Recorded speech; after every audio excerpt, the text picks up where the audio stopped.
All right, everybody, and welcome. We're live from IACIS in Orlando, Florida. If you've not heard of the IACIS event before, man, you're missing out on some pretty awesome training down here. Oh, by the way, this is Brandon Epstein. Hi. He's with a company called MedX, right? Yes. Is that proper MedX Forensics, yep, MedX yep. Forensics. You got it. And actually, the topic, because you're speaking here after the main Yep. training sessions are over. Yeah, after the main event, Yeah. they should bring us in after to kind of fill some time in the evening. That's it. It really keeps them out of trouble, so they don't go off and do something silly. No, Beautiful resort in Orlando. There's a pool, 6 bars, but let's talk forensics at 6:30 at night. yeah, right. See if that'll happen. It was funny. I was looking at the weather back home. I'm up in northern Ohio, and there was a freeze warning last night. And I'm like out here, like we're all by the pool. I'm like, nice for sure, absolutely.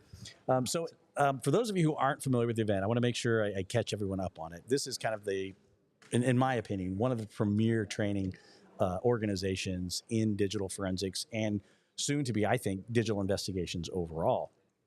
Now, there's some other great organizations out there as well. I'm not knocking anything, especially because I went through this training back in 2007. So it's been a minute since I've sat through these big doors, but literally on the other side of us is like a room full of, I think he said, 240 plus. 300 plus. 300? Oh my gosh. Setting records like year over year. It's a sight to be seen. I'm in awe every time I walk into the gigantic ballroom and there's just lines and lines of people, and it works. You jinxed me, man. I'm just saying. You guys hear that? Listen. Can you hear the cart? Brandon literally said, because right, we go live, somebody's going to be pushing carts in front of us. It's a 2 that's gone by now. All day, no carts whatsoever. It's a little, it's only 3 o'clock. That's a straight drinking game. Every time you're live, cart goes by. Right. Do a shot. That's a shot game is what it is for sure. We went from digital forensics to shot games really quick. It's pretty standard for the channel. Yeah, I mean, everybody's used to it. I mean, you saw what we're giving away. Did you see the little shot glass? Yeah. Anyway, you guys know how we roll. But I'm interested in your talk. Yeah. Because we talked a little bit yesterday. Because you gave probably a similar talk a little bit last night.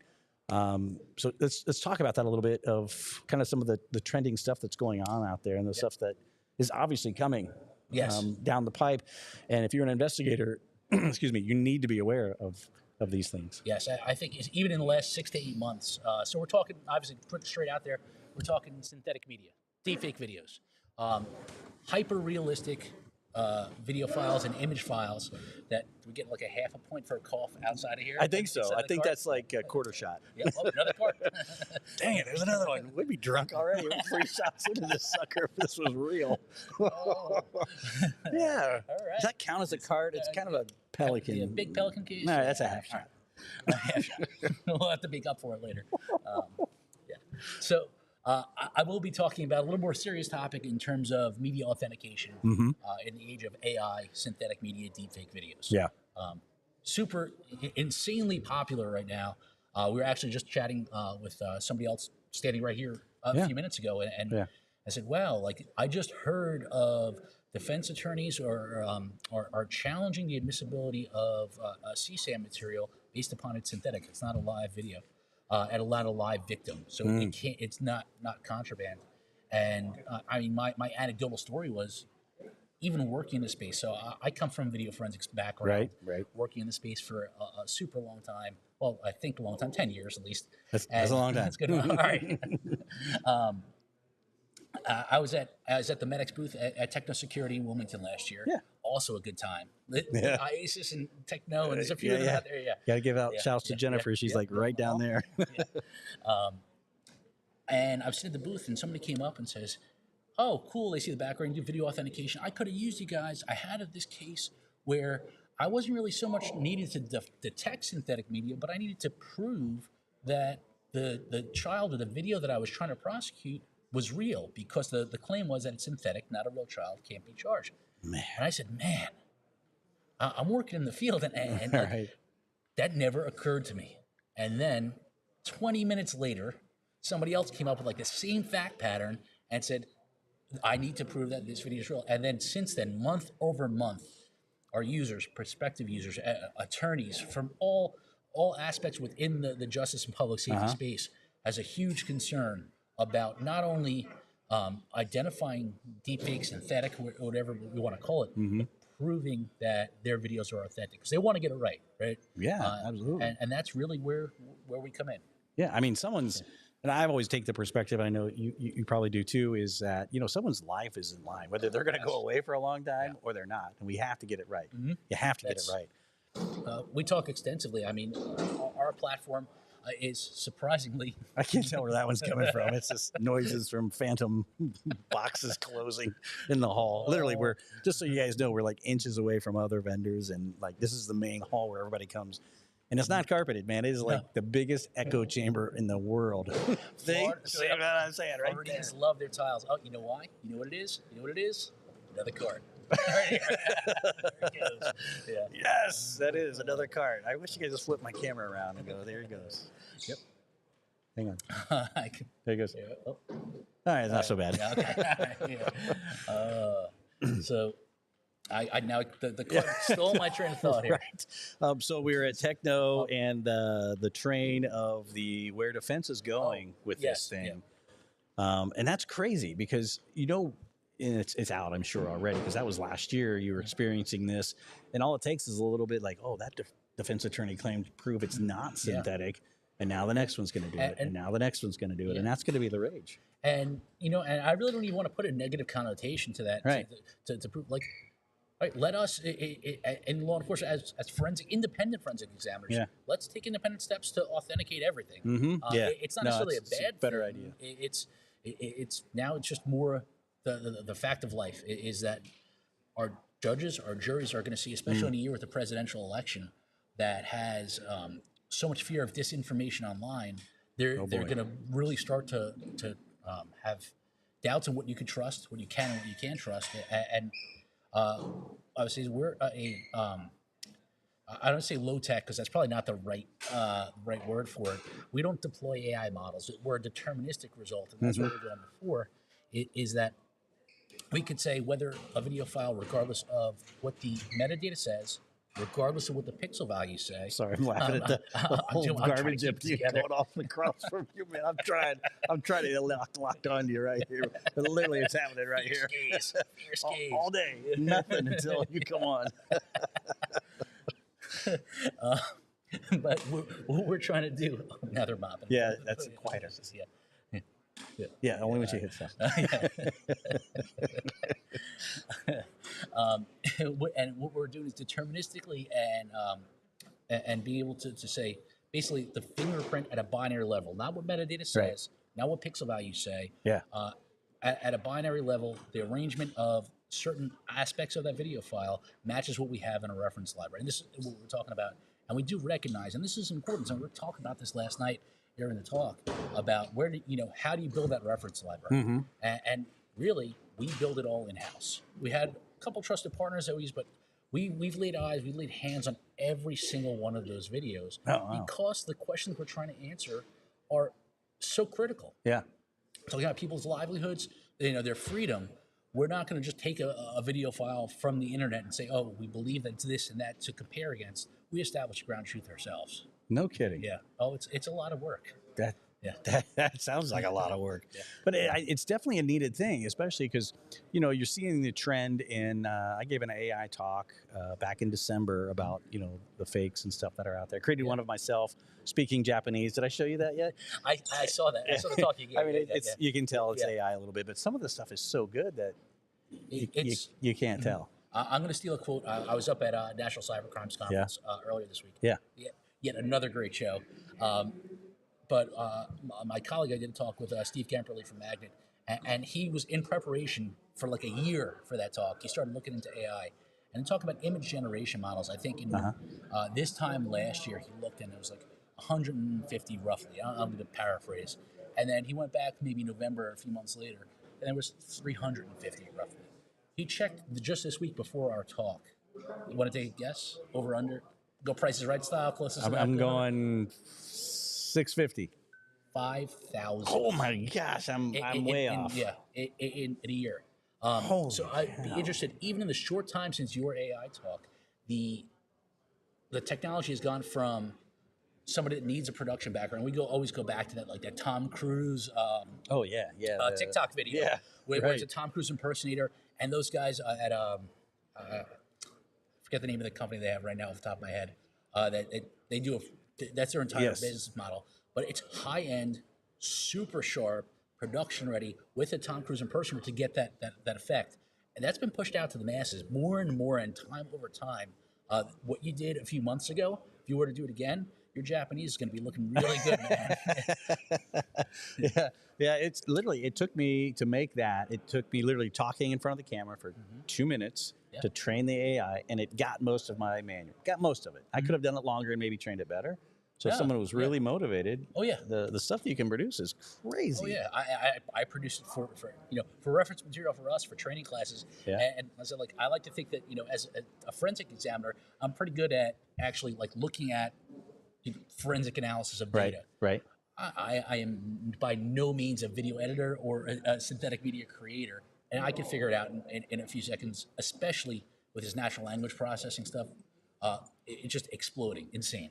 Wow. Yeah, man, I cannot believe that number that you said on those models. That's insane. Yeah.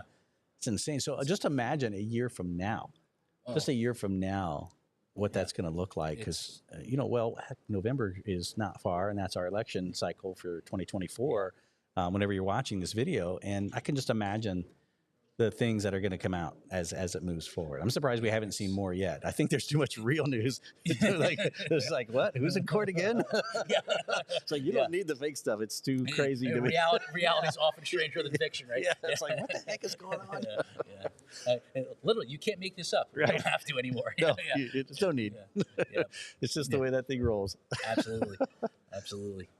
So tell me a little bit about Medix and what you guys do over there, because we know what your talk's going to be about tonight. So no one needs to attend. You don't need to attend. You just go drink your beer. No, I'm kidding. I mean, go to this talk. If they're not here to listen to me anyway. I'll tell you, if we did it poolside, there'd be a lot more attendance. Yeah. It'd probably be a lot more interesting too. Play the shot game by poolside, much better than here on a podcast any day of the week. I just saw, what you can't see is that Kevin just spilled his entire Sprite over his microphone. I'm going to blow up your spot. Yeah, no, man. So let's bring all this nice equipment by the water, by the pool, see what kind of damage you can do. Might as well at this point. It's going to be, at least, I don't think I got it in that gear. We'll find out. One of the knobs here has got Sprite in it now. It's going to be sticky. Those turn knobs is like, I'll never get it out of there. No, you'll remember this now. Yeah. I'll pour rubbing alcohol. Maybe it'll help get it out. So anyway, tell me about the company. Yeah, about the company. We launched commercially a few years ago, and really built out of a much more digital forensics approach to video files. I like to say succinctly, it's non-content based video source identification and authentication. And then really just say in plain English what that means is... 5-year-old me. Explain. Is basically no pixel values, no metadata values as part of the primary analysis. Oh, okay. So, and I'm going to try, I had a building block analogy. My colleague here is Brad. He said, all right, let me hit you with this new analogy today. So I'm going to see how all right. Hang on. Let me get comfortable for this. I'm ready to hit with it. You're a Lego guy? Any chance? Oh, yeah. Okay. Yes. All right. So imagine a Lego. Turn it upside down, right? And you could take those Legos and you could build, let's say, a tower of that. Inside each one of those Legos, you could fill with, let's say, data, right? And some of those Legos would contain metadata, some of them would contain actual picture and display as we build up our entire tower or file. At Medix, we fingerprint that tower in terms of which blocks are used where. So we could have a 2x6 blocks, a 3x12 block, and we look and see exactly where those towers to build that tower. We're not concerned with the data inside those blocks. Because metadata can change let's think of metadata, can change super frequently. I talked about it last night. I show really how to use ChatGPT to make a synthetic video have the same metadata as a camera original Samsung device. No kidding. Oh yeah. Ask it the question, gives you a way to do it. Ask another question, gives you a second way. Here's 5 other tools that you can do it with. Wow. Metadata, fickle animal. That structure, the Lego blocks that build our tower, user can't control. Usually at a camera level, it's a hardware encoder or a software encoder at the end of the day with our deepfake. Right. User can't go into a hex editor. User can't go into using open source tools to say, I want to manipulate this structure and still make it look like an iPhone 13 or a Samsung Galaxy Note 9. Right. The complexity is just too complex. And we talk about that a lot in our training class. I mean, that's the missing piece of the puzzle here. It's not just about technology. It's about understanding how to deploy that, to use it reliably, to be able to, in a legal setting. Right. So really, that's what we rely upon. We're down deep in that file format. A lot of great tools for file system forensics. Literally spending 2 weeks across the hall learning about that. Yeah, well, they just learned NDFS and XFAT this morning. I heard the collective exhale when I said, all right, we're done with XFAT. We're going to talk about some note taking. Yeah. Case management time. Yes. Yeah, there were a lot of glazed over eyes walking out of here. You could see them, the panic in their face. What did I get into in week 1 of this class? Everything was so fine Monday, Tuesday. Wednesday morning hit, and it got real. Cart. Huh? Yep, cart. That'd be another. Here's my. That's not the best sound effect for that one. The other card. I think it's more of a cheer if it's shot time. There we go. It's more of that one. Jennifer's got a big bottle of booze sitting on her booth. I know. She's got Angel. Is that Angel's Envy? Yeah, that stuff's good. Yeah. Oh man, that's some of my favorite down there. I got a shot glass. It's a partnership right there. Right, it's made. It's meant to be just that. Is there? Oh, we got a stalker. Nope, he's walking on by. Nope, not even paying us any mind. We're talking about him, and he's not even paying attention to us. No, we even talk loud. So, what would an average person come to you? How do you help the average investigator with some of the cases that they're getting piled up on all the time now? Because there's such a wide array of forensic and video cases out there. I mean, it's interesting when we spend a lot of time educating the market and educating, because we've always talked about pixels. We've always talked about metadata. Sure. We've never really talked about this third dimension of file structure. Yeah. And what we could do with that to really drive a wide variety of investigations. Obviously, first thing, when I first started, actually as part of my master's thesis, I had known my colleague Bert Lyons for a while, and I knew he was working on something like this. And I used the technology as part of my research for a master's thesis. And I was like, you have no idea the critical impact of this. And like, well, we know we have cool tech, but how do you apply it? My mind immediately went to ICAC, CCM investigations. Rapidly, at scale, without having to look at video, say this is camera original to a device. I start identifying production. We've had some really, I'm really proud of the wins that we've had there of identifying production where it wouldn't have been evident otherwise, like really elevating some charges, finding some really scary people based upon that. That's freaking awesome. And then it just kind of expanded from there. I'm constantly learning about different use cases here. Yeah. Just general authentication of making sure I know what I acquire is going to be admitted into court.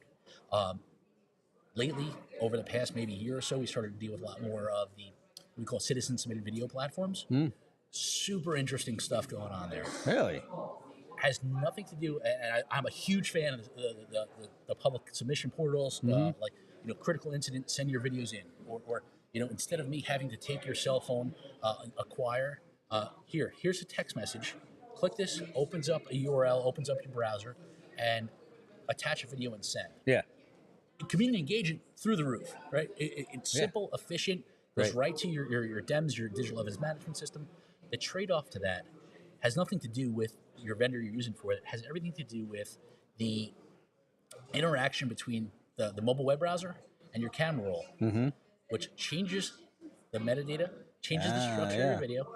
There is no way to tell from the semantic metadata if you get a 30-second video if the video file on that device that was sent to you was actually 5 minutes long.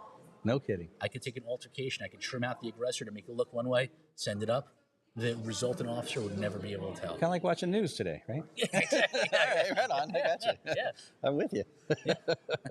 But you can. You have technology to be able to determine that. Yes, deterministically, at 100%, match doesn't match. It's like a fingerprint. Yeah.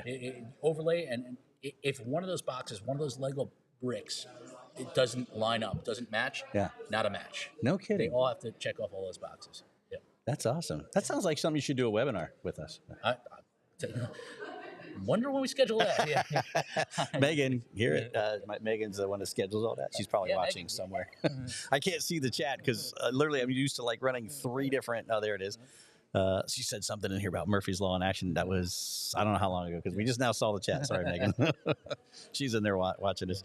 So very cool. So how do people find out more about you? Where can they go? Medixforensics.com. All right.